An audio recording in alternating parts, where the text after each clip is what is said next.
খড়দা থানায় আনা হলো প্রাক্তন তৃণমূল বিধায়ককে। ভোর রাতেই একেবারে বালাসোর থেকে খড়দায় নির্মল ঘোষকে নিয়ে আসা হয়। ধৃত নির্মল ঘোষকে নিয়ে খড়দা থানায় রাজ্য পুলিশের টিম। ওড়িশায় প্রবল বৃষ্টির জেরেই নাকি বাংলায় পৌঁছতে দেরি হয় এবং নির্মল ঘোষ ও সঞ্জীব মুখোমুখি জেরার তোড়জোড়। কখন জেরার সম্ভাবনা রয়েছে, কখন জেরা করা হবে, কি কি প্রশ্ন উঠে আসতে পারে, আরো বিস্তারিত এই বিষয়ে জানাতে পারবে সুবীর রয়েছে আমার সঙ্গে। সুবীরের কাছ থেকে জানতে চাইবো, পাশাপাশি অপর প্রতিনিধি রৌনক রয়েছে আমার সঙ্গে। রৌনক, একটু সঙ্গে থাকো। সুবীরের কাছ থেকে আগে জানতে চাই, তার কারণ নির্মল ঘোষ আর সঞ্জীবকে মুখোমুখি জেরার তোড়জোড় চলছে। কখন জেরা শুরু হতে পারে, কি কি প্রশ্ন উঠে আসতে পারে, কি জানা যাচ্ছে সুবীর এখনো পর্যন্ত? দেখো, তদন্তকারী আধিকারিক যারা প্রাক্তন বিধায়ক নির্মল ঘোষকে বালাসোর থেকে যখন বাংলার উদ্দেশ্যে রওনা দেন, তখন কিন্তু তাদের অনেকটা সমস্যার সম্মুখীন হতে হয়। কারণ উড়িষ্যা রাজ্যে কিন্তু প্রবল ঝড় বৃষ্টি কিন্তু শুরু হয় সেখানে, এবং রাস্তা খারাপ থাকায় সেখানে কিন্তু যেটা সূত্র মারফত জানা যাচ্ছে 10:35 নাগাদ কিন্তু এই তদন্তকারী দল প্রাক্তন বিধায়ক নির্মল ঘোষকে নিয়ে কিন্তু বাংলায় প্রবেশ করে, এবং তারপরে কিন্তু ভোর 3:30টার সময় খড়দা থানাতে কিন্তু নিয়ে আসা হয় প্রাক্তন বিধায়ক নির্মল ঘোষকে। এবং তোমাকে জানিয়ে রাখি, নির্মল ঘোষকে গ্রেপ্তারের পরেই কিন্তু গতকাল রাত্রিবেলা পানিহাটি সিআর পার্কে তার বাড়ি থেকে গ্রেপ্তার করা হয় প্রাক্তন সিপিএম কাউন্সিলর, এই ঘটনায় এফআইআর নাম থাকা অভিযুক্ত সঞ্জীব মুখার্জি। এবং দুজনকেই যখন গ্রেপ্তার করার পর আজকে বারাকপুর আদালতে তোলার আগে এই দুজনকে কিন্তু মুখোমুখি বসিয়ে এই যে গোটা বিষয় অভয়ার যে মৃত্যুর যে মামলা, সেই মামলা তদন্তে কিন্তু দুজনকে মুখোমুখি বসিয়ে জেরা করার সম্ভাবনা রয়েছে, এমনটাই জানা গিয়েছে সূত্র থেকে। বেশ, অবশ্যই নজর থাকবে সুবীর। এবং এই নির্মল ঘোষ কে? নির্মল ঘোষ প্রাক্তন তৃণমূল বিধায়ক। কি অভিযোগ তার বিরুদ্ধে? অভয়ার দেহ তড়িঘড়ি পুড়িয়ে দেওয়ার অভিযোগ ছিল, এবং তড়িঘড়ি না, আরো দুটো বডি ছিল তার আগে, সবটা যাতে শেষ হয়ে যায় সেই ব্যবস্থা করেছিলেন এই নির্মল ঘোষ, সোমনাথ দে এবং সঞ্জীব মুখোপাধ্যায়। এবং সেই সঞ্জীব আর নির্মলকেই মুখোমুখি বসিয়ে জেরার সম্ভাবনা, যে আপডেট আমরা নিচ্ছিলাম সুবীরের কাছ থেকে। গ্রেফতার করা হলো গতকাল নির্মল ঘোষকে। কোথা থেকে, কিভাবে, আরো একটু ডিটেল সে বিষয়ে জানবো অপর প্রতিনিধি রৌনকের কাছ থেকে। রৌনক, এই নির্মল ঘোষের বিরুদ্ধে অভয়াকে নিয়ে বিস্ফোরক অভিযোগ, তার মৃতদেহ তড়িঘড়ি পুড়িয়ে দেওয়ার অভিযোগ, পরিবারকে সিগনেচার অবধি করতে দেওয়া হয়নি। সেই জায়গায় দাঁড়িয়ে অবশেষে নির্মল ঘোষ গ্রেফতার। কিভাবে, কোথা থেকে গ্রেফতার করা হলো? দেখো, তোমাকে জানিয়ে রাখবো, গত 10ই আগস্ট অভয়ের বাবা যে লিখিত অভিযোগ দায়ের করে খড়দা থানায়, তারপরেই কিন্তু খড়দা থানার পুলিশ তদন্তে নামে। দেখা যায় নির্মল ঘোষের কার্যত কোনো খোঁজ পাওয়া যাচ্ছিল না। তার যে মোবাইল নাম্বার, সেই মোবাইল নাম্বারে লোকেশন ট্র্যাক করা হলেও সেই লোকেশন পাওয়া যাচ্ছিল না, কারণ তার ফোন সুইচ অফ ছিল। কিন্তু এই নির্মল ঘোষ তার যারা সহযোগীরা ছিলেন তাদের সঙ্গে অন্যান্য ফোন নাম্বারে যোগাযোগ করছিলেন। সেরকমই একটি নাম্বার পুলিশের তরফ থেকে ট্র্যাক করা হয়। লোকেশন ট্র্যাক করে উড়িষ্যার বালাসোরে গিয়ে পৌঁছায় খড়দা থানার পুলিশ, এবং গতকালই আমরা দেখিয়েছিলাম উড়িষ্যার বালাসোর থেকেই এই নির্মল ঘোষকে গতকাল 9টা কি 10টা নাগাদ সকাল গ্রেফতার করা হয়, এবং তারপরেই তাকে ভোর রাতে নিয়ে আসা হয়েছে ইতিমধ্যে খড়দা থানায়। এবং যে অভিযোগটা তার বিরুদ্ধে আসছে, 2024 সাল 9ই আগস্ট অভয়ার মৃত্যু, তারপরে যে সৎকারের কাজে তড়িঘড়ি অভয়ার দেহ সৎকার করা হয়েছিল, শুধু তাই নয়, এর পেছনে নির্মল ঘোষের নির্দেশ ছিল, এমনটাই কিন্তু অভয়ার পরিবার থেকে প্রথম থেকেই অভিযোগ করা হয়েছিল। কি অভিযোগ ছিল? এই যে সঞ্জীব মুখার্জি শ্মশানের যে কাগজ যেখানে পরিবারের সই করতে হয়, সেই জায়গায় সই করেছিলেন এই প্রাক্তন কাউন্সিলর সঞ্জীব মুখার্জি। গতকাল আমরা যোগাযোগ করেছিলাম তার সঙ্গে, তিনি তখন বলেছিলেন তাকে নাকি বলা হয়েছিল বলে সই করেছিলেন। তাহলে কে বলেছিল? তুমি দেখলে গতকাল রাতেই কিন্তু এই সঞ্জীব মুখার্জিকে গ্রেফতার করে খড়দা থানার পুলিশ। এখানে আরও একজনের নাম জড়াচ্ছে, সোমনাথ দে, অর্থাৎ তৎকালীন সময় 17 নম্বর ওয়ার্ডে পানিহাটির কাউন্সিলর সোমনাথ দে, তার নামও কিন্তু জড়িয়ে এসছে। যে তিনি এবং তার দলবল সেদিন সৎকারের সময় শ্মশানে হাজির ছিল, তারা একটা চাপ সৃষ্টি করেছিল, এবং আগে দেহ থাকার পরেও অভয়ার দেহ তড়িঘড়ি পুড়িয়ে দেওয়া হয়েছিল, এবং গোটা প্রক্রিয়াটাই হয়েছিল নাকি নির্মল ঘোষের নির্দেশে।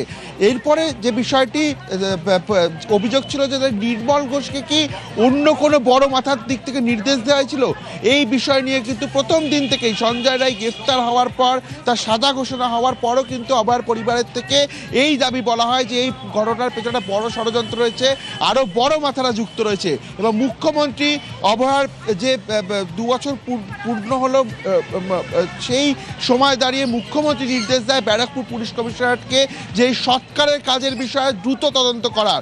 তার 3 দিনের মধ্যেই কিন্তু পানিহাটি বিধানসভার প্রাক্তন বিধায়ক নির্মল ঘোষ এবং প্রাক্তন 17 নম্বর ওয়ার্ডের কাউন্সিলর সঞ্জীব মুখোপাধ্যায় তাদেরকে গ্রেফতার করলো খড়দা থানার পুলিশ। আজকেই ব্যারাকপুর আদালতে তোলা হবে এবং নিজেদের হেফাজতে আবেদন করা হবে। এর মধ্যে আরও একজন রয়েছে তৎকালীন সময় 17 নম্বর ওয়ার্ডের কাউন্সিলর সোমনাথ দে, তিনি কিন্তু এখনো পর্যন্ত গা ঢাকা দিয়ে রয়েছে। তাকেও ইতিমধ্যে খোঁজার জন্য বিভিন্ন জায়গায় খড়দা থানা পুলিশের তরফ থেকে তল্লাশি অভিযান চালানো হচ্ছে। অর্থাৎ কেন তড়িঘড়ি সৎকার করা হয়েছিল এবং এর পেছনে কার নির্দেশ ছিল, তৎকালীন প্রশাসনের মহলের কারণ নির্দেশ ছিল নাকি তৃণমূল কংগ্রেস জামানায় কোনো বড় মাথার নির্দেশ ছিল যে অভয়ার দেহ দ্রুত সৎকার করতে হবে, এই গোটা বিষয়টাই কিন্তু ইতিমধ্যে পুলিশের তরফ থেকে খতিয়ে দেখা হচ্ছে। একেবারেই অবশ্যই নজর থাকবে, কারণ নতুন এফআইআর দায়ের হলো আর নতুন এফআইআর দায়েরের পরেই তড়িঘড়ি গ্রেফতার করা হলো নির্মল ঘোষকে।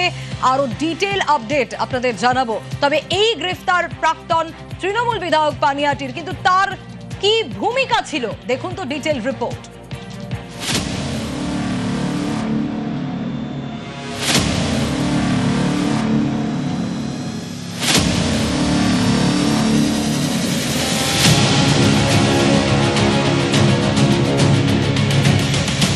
অভয়াকাণ্ডে পানিহাটির তৎকালীন তৃণমূল বিধায়ক নির্মল ঘোষের ভূমিকা নিয়ে শুরু থেকেই প্রশ্ন উঠছিল।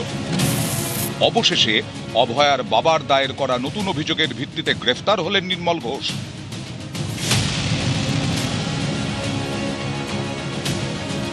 ওড়িশার বালাসোরের শিমুলিয়া থানা এলাকা থেকে তাকে গ্রেফতার করেছে পুলিশ। পুলিশ এবং প্রশাসনকে সাধুবাদ জানাই। নির্মল ঘোষ, আমি একটু দুঃখিত, এতদিন খুলেআম ঘুরে বেড়াচ্ছিল কেন। 2024-এর 9 অগস্ট আরজিকর থেকে অভয়ার বাড়ি হয়ে পানিহাটি শ্মশান, কি ঘটেছিল এই পথে?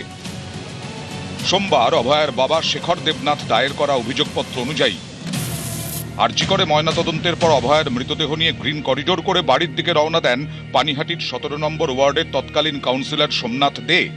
ঘড়িতে তখন সন্ধে 7টা। অভয়ার বাবার দাবি, পানিহাটির তৎকালীন বিধায়ক নির্মল ঘোষ, প্রাক্তন কাউন্সিলর সঞ্জীব মুখার্জি সহ অন্যরা তাঁর বাড়িতে জোর করে ঢোকেন, দ্রুত শ্মশানে গিয়ে মৃতদেহ দাহ করার জন্য হুমকি দেন। এমনকি সৎকারের আগে সামাজিক আচার অনুষ্ঠানের সুযোগ না দিয়ে জোর করে মৃতদেহ পানিহাটি শ্মশানে নিয়ে যাওয়া হয় বলে অভিযোগ অভয়ার বাবার। আমি সোমনাথ, বাবা তো তার ডেথ সার্টিফিকেট আমার হাতেই দিল তো না। আরে একসঙ্গে এসছে গাড়ি, ছোট ওদের গাড়ি আলাদা, আমাদের তো সরকারি গাড়ি, হো হাঁ করে পালিয়েছি। হ্যাঁ, ওটার মেরে ছোট গাড়ি। ইতিমধ্যে আমরা রয়েছি পানিহাটি একটি আবাসনের 202 নম্বর ফ্ল্যাট। এখানেই এই সোমনাথ দে থাকতেন, কিন্তু যারা প্রতিবেশী রয়েছে তারা জানাচ্ছেন গত 1 মাস ধরে তার কোনো দেখা নেই। দেখানোর চেষ্টা করব, এই যে ফ্ল্যাট তার বাইরে তালা ঝুলছে, সোমনাথ দে নেই। আরেকজন লোককে গ্রেপ্তার করা উচিত, এটা মাননীয় মুখ্যমন্ত্রীর কাছে আমি আর্জি জানাবো। সেটা হচ্ছে সোমনাথ বলে যে ভদ্রলোক ছিলেন, তিনি আমার সামনে আজকে অভয়ার মাকে বাবাকে কিভাবে তাদেরকে আমাদের সাথে কথা না বলতে দেওয়া এবং তাদেরকে হাইজ্যাক করে নিয়ে যাওয়া, কোনো প্রশ্ন না করতে দেওয়া এবং তাকে সম্পূর্ণভাবে মানে কর্ডন অফ করে দেওয়া, এই পুরো যদি নির্মল ঘোষ যদি মানে এর মধ্যে থাকেন, তাহলে তার অ্যাসিস্ট্যান্ট হচ্ছেন এই সোমনাথ বাবু। খড়দা থানায় দায়ের করা অভিযোগপত্রে অভয়ার বাবা শেখর দেবনাথ লিখেছেন, আগে থেকে 2টি মৃতদেহ শ্মশানে থাকলেও জোর করে আগে অভয়ার শেষকৃত্য সেরে ফেলা হয়। সন্তানহারা মা বাবার সন্দেহ প্রমাণ লোপাট করে অপরাধী বা অপরাধীদের আড়াল করাই ছিল উদ্দেশ্য।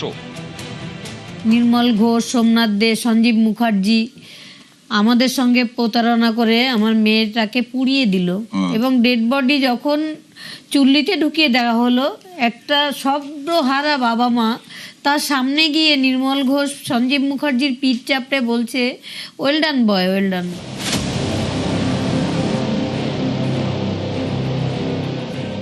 অনেকেরই প্রশ্ন, তড়িঘড়ি কেন অভয়ার দেহ দাহ করে দেওয়া হলো? তবে কি দ্বিতীয়বার ময়নাতদন্তের সুযোগটাই রাখা হলো না? পোস্টমর্টম হলে পরে আবার নতুন করে কমিটি তৈরি হতো, তাড়াহুড়ো করে কোনো জিনিস করলে পরে কিছু না কিছু ভুল থেকে যায়, যে বাংলা ভাষায় যাকে গড়বড় বলা হয়, কিছু হয়তো ছিল যার জন্যে এটাকে তাড়াতাড়ি পুড়িয়ে দেওয়া হলো। তা নইলে হয়তো এটার পোস্টমর্টম দ্বিতীয়বার করলে পরে আমরা আরো কিছু জানতে পারতাম। পালাবদলের পরেই নতুন করে খুলেছে আরজিকর ফাইলস, নজরে আইপিএস, নজরে 3 নেতাও। নির্মল ঘোষ, সোমনাথ দে, সঞ্জীব মুখার্জি, এই 3 জন এই কাণ্ড করেছেন। সিপি ব্যারাকপুর হেয়ার, এটাতে সিবিআই নেই। Please start new case and take appropriate action. অভয়া বলিনি, অভয়া বলিনি, অভয়া বলিনি। মুখ্যমন্ত্রীর এই বক্তব্যের পরদিনই খড়দা থানায় 3 মূর্তির বিরুদ্ধে অভিযোগ দায়ের করেন অভয়ার বাবা।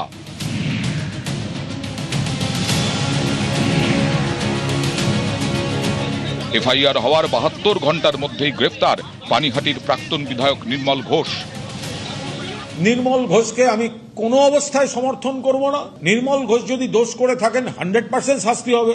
নির্মল ঘোষ যদি দোষ করে থাকেন, সিবিআই এতদিন অ্যারেস্ট করেনি কেন? রাজনৈতিক ন্যারেটিভকে এস্টাবলিশ করার জন্য পুলিশকে ব্যবহার করা হচ্ছে।